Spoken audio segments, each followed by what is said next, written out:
Bonjour à tous, petite vidéo pour vous faire un point lecture spécial graphique. Alors il y aura essentiellement du manga, vous savez que je suis plus lectrice de manga, même si j'en achète beaucoup moins qu'avant. Mais il n'y a pas que ça, il y en a deux qui sont d'un genre différent. Restez jusqu'au bout, parce qu'ils seront plutôt vers la fin, pour être honnête. On va commencer avec Canis the Speaker, les tomes 1 et 2 aux éditions Anna. Je crois que on dit les éditions Anna. Parce que en fait avant ça s'appelait Boys Love IDP ou je sais plus quel autre nom. Mais ils ont changé, je crois que c'est Anna maintenant qu'il faut dire.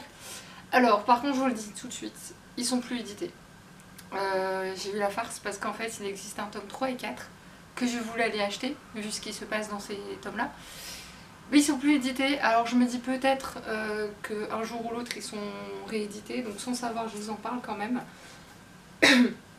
J'avais lu la première partie qui s'appelait juste Canis, autour d'un chapelier. Ici on est sur toute autre chose, puisqu'on est sur trois amis qui sont dans un orphelinat.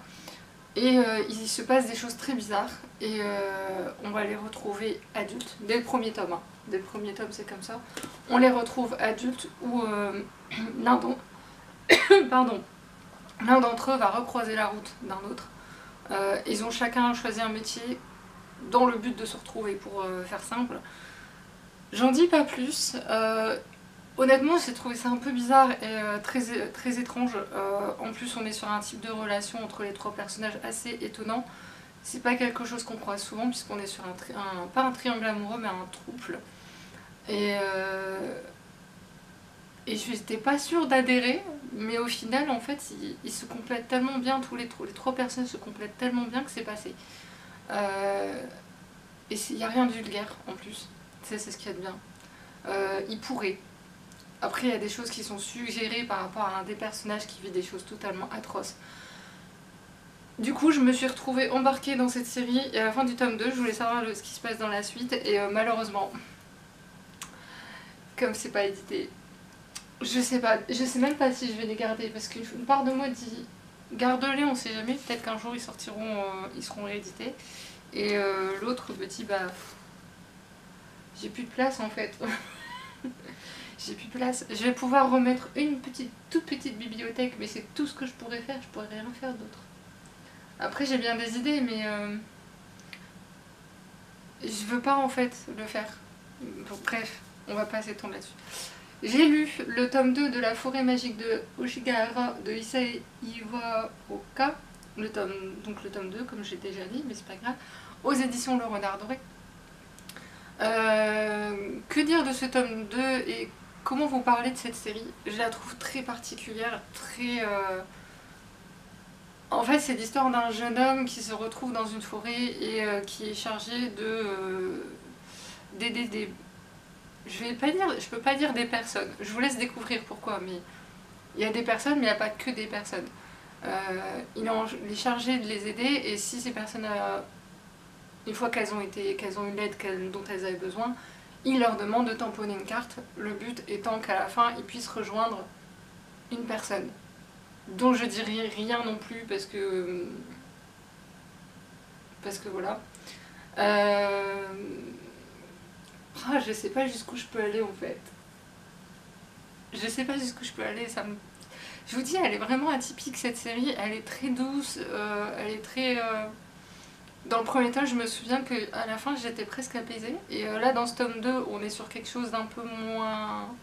On commence à avoir un aspect un peu plus sombre de la série.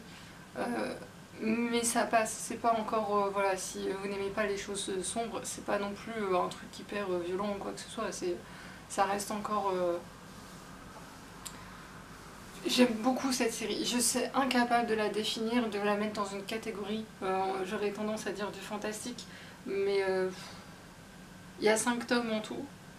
Si on monte comme ça chaque tome, je pense qu'à un moment donné... Et en même temps, il y a un tout petit chouïa de mélancolie, je trouve, dans cette série.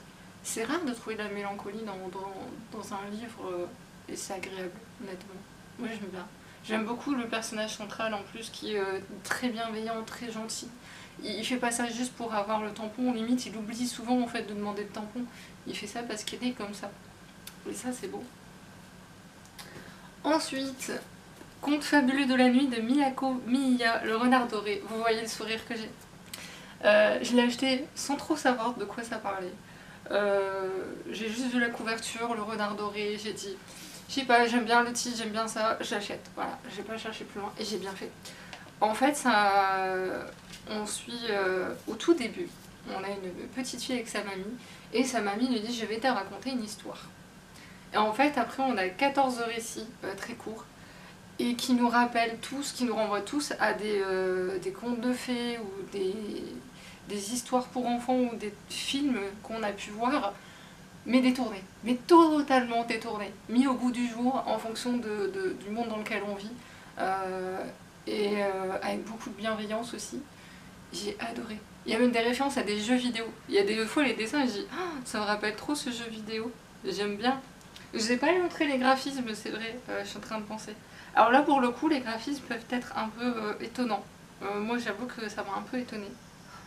Là, je tombe par exemple sur la revisite du vilain petit canard, que j'ai trouvé très touchante.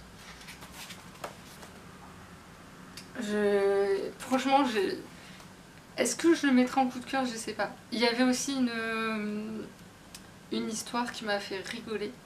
Ouais, il y a Petit Chapeau en rouge aussi qui est revisité. Il y a une autre histoire, ça devait faire référence à un jeu vidéo, je crois. Je suis pas sûre n'ayant pas joué à ce jeu, mais je sais qu'il est hyper connu.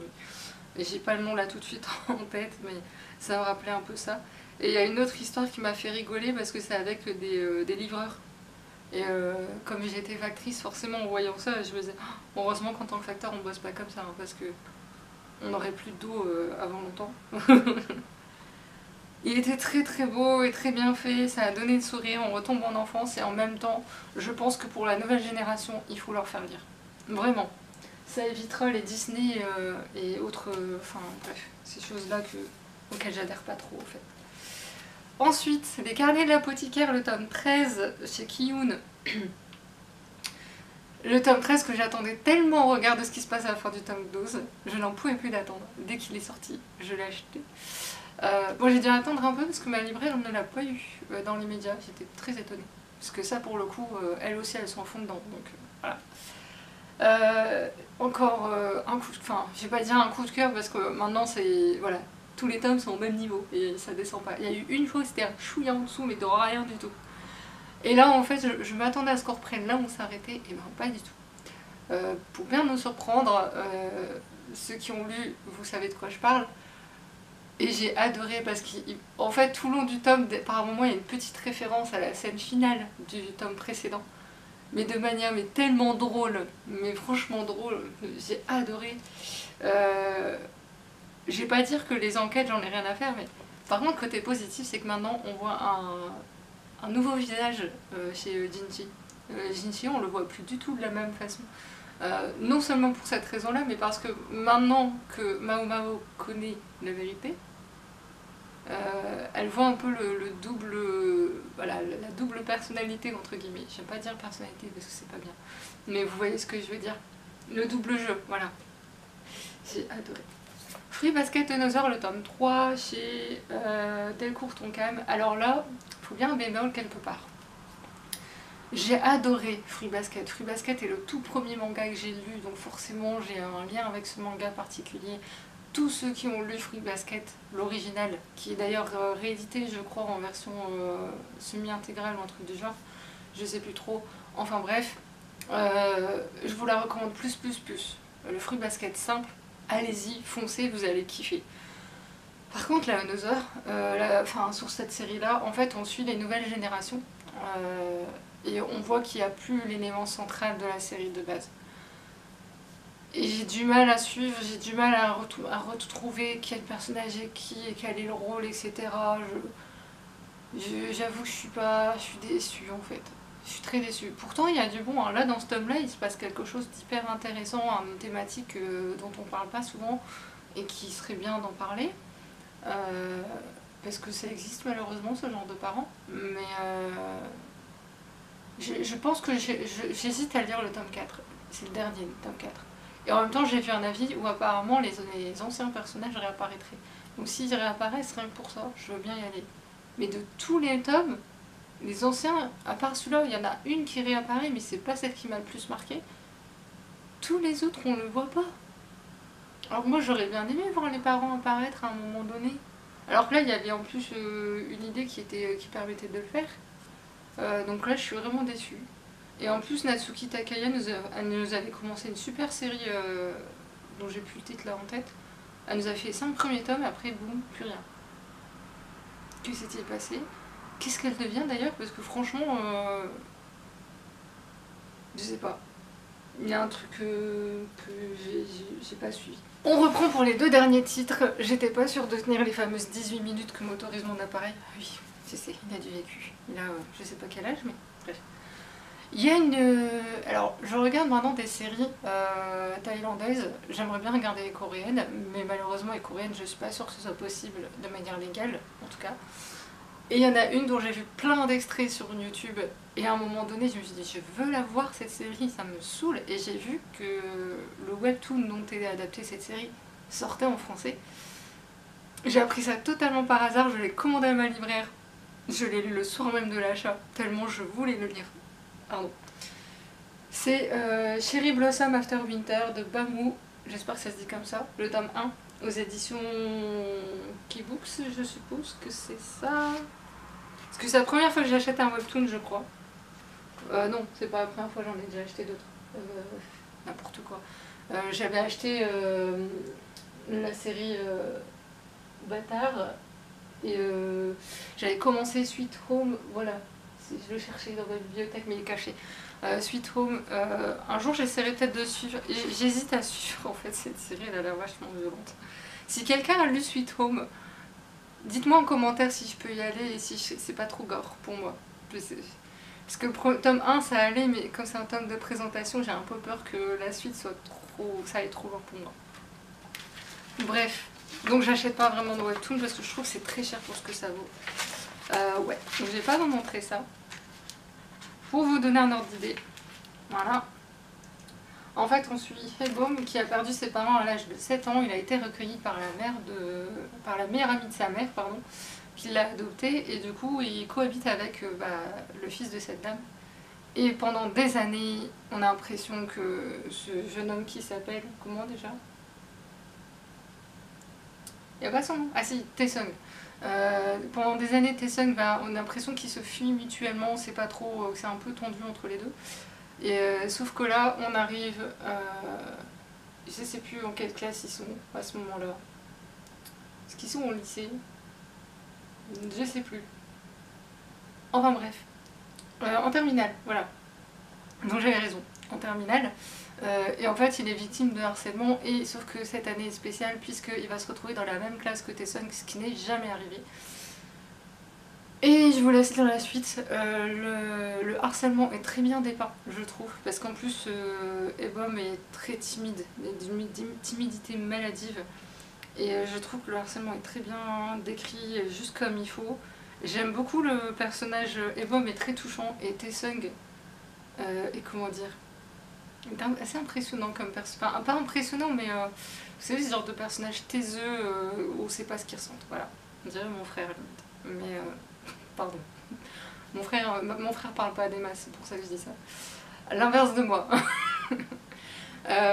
Bref, j'ai beaucoup aimé, c'est très doux, c'est très calme. Le harcèlement, juste les scènes de harcèlement où évidemment on a envie de... Voilà.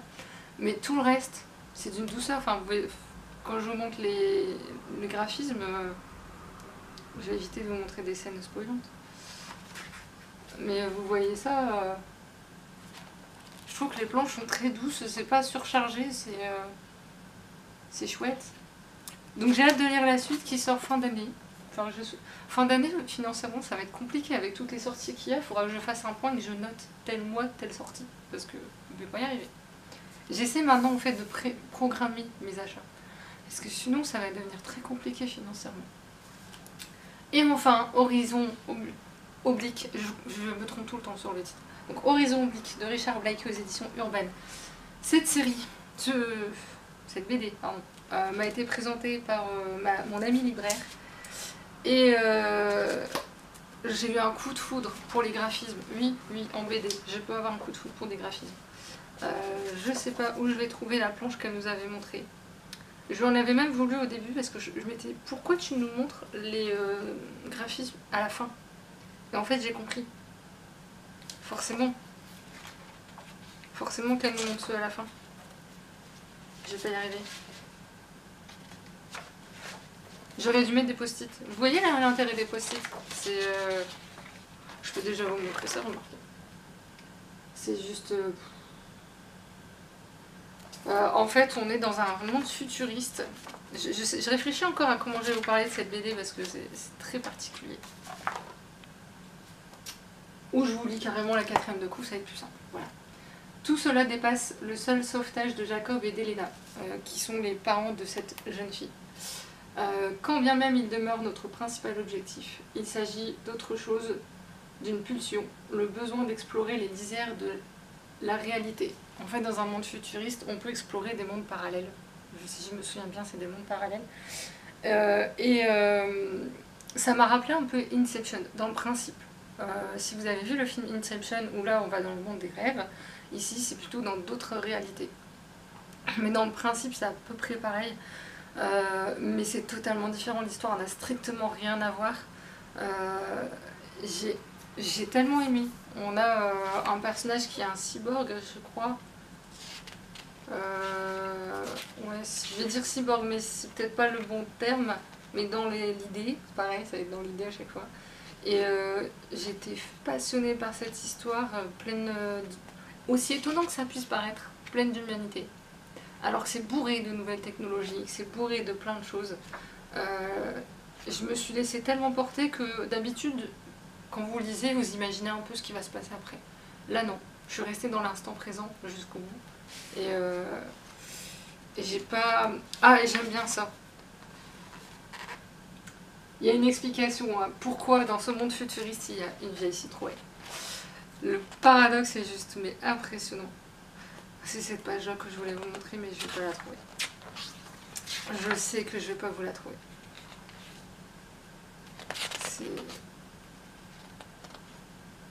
Bref, j'ai adoré, j'ai un coup de cœur pour cette BD. Elle est juste mais impressionnante. Je peux pas trop vous en dire de plus parce que bah, déjà l'histoire en elle-même, je pourrais très vite spoiler quelque chose. Ce serait franchement dommage de vous gâcher l'effet de surprise. Je vous la recommande vraiment parce que je suis pas BD hein, pourtant. Et même quand j'ai les peu de BD que je lis, généralement, c'est pas forcément des coups de cœur. J'aime beaucoup. C'est déjà arrivé, je pense que ce soit un coup de cœur, mais je me suis jamais extasiée non plus devant des graphismes à mort, quoi. Mais par contre, celle-là, c'est... on était tous tellement en extase devant que en fait j'ai voulu l'acheter le jour où elle l'a présentée, sauf que quelqu'un est passé devant moi et que en fait j'ai tellement... En fait c'est ma faute, j'ai traîné. Du coup à un moment donné j'ai dit ouais je la commanderai plus tard parce que financièrement faut que je fasse gaffe et puis je crois que je l'ai commandé le mois suivant, il me semble. Je sais plus trop, mais enfin soit. Bref, n'hésitez pas à me dire s'il y a des mangas ou des BD que vous auriez à me recommander. Idéalement des textes originaux, j'aime bien sortir un peu des sentiers battus. Je vais essayer de faire un point sur tous les livres que j'ai à vous faire en vidéo pour prendre de l'avance. Parce que en principe, j'aimerais...